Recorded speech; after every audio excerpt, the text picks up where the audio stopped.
So seed axis road అనేది అనవసరం అండి. సీడ్ యాక్సిస్ రోడ్ అనేది ఏంది? రోడ్ విస్తీర్ణం పెద్దదా? సీడ్ యాక్సిస్ రోడ్ అనేది ఏంది? రోడ్ విస్తీర్ణం పెద్దదా? సీడ్ యాక్సిస్ అంటే ఏంటి అన్న ఒక్క మాటకి అక్కడ వెళ్ళిన రైతులందరూ తలకాయలు ప్యాంటు జోబులో పెట్టుకొని పరిగెత్తుకుంటూ వచ్చి మరుసటి రోజు వెళ్ళి భూమిని ల్యాండ్ పూలింగ్ ఇచ్చేశారండి.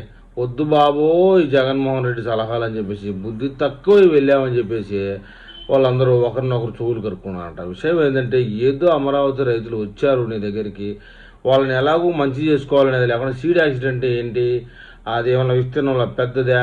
ముఖ్యమంత్రిగా 5 ఏళ్ళు కాలబడ్డావు, సీడ్ యాక్సిస్ రోడ్ అంటే తెలియదా? ఆల్రెడీ ఇప్పటికే సీడ్ యాక్సిస్ రోడ్డు దాదాపు 70-80% అయిపోయింది.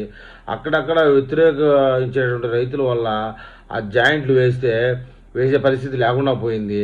ఇప్పుడు కానీ ఈ రైతులందరూ అనుకూలిస్తే కనుక ఆ రోడ్డు పూర్తయితే సీడ్ యాక్సిస్ అనేది అమరావతి రాజధానికి గుండికాయ లాంటిది. నువ్వు వీడియోలు అన్నీ చెప్తా ఉన్నా వినకుండా నువ్వేదో పబ్జీ గేమ్ ఆడుకుంటా ప్యాలెస్లో ఇవాళ రైతుల దగ్గర సీడ్ యాక్సిస్ అంటే ఏంటి అన్నదానికి వాళ్ళ తలకాయలు గిర్రని తిరిగిపోయాయి.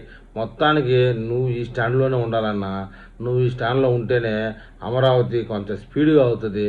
మళ్ళీ అమరావతి రైతులని నీ దగ్గరికి పిలుచుకొని నీకు తెలియని విషయాలు ఏమన్నా ఉంటే తెలుసుకుంటా ఉంటే అవి ఇలా వీడియో రూపంలో బయటకు వస్తే మీమ్స్ క్రియేట్ అయ్యి అమరావతి తొందరగా క్లియర్ అయ్యేదానికి ఛాన్స్ ఉంది.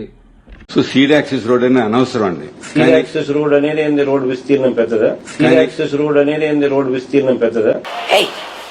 Hey, I've seen this one. This is a classic. ఒక అమ్మాయి పాపం టోల్ గేట్ దగ్గర టోల్ కట్టడం కోసం అని చెప్పి బైక్ దిగితే అందుకే ఎడ్యుకేషన్ నెగ్లెక్ట్ చేయకూడదు అంటారు. Knowledge is divine.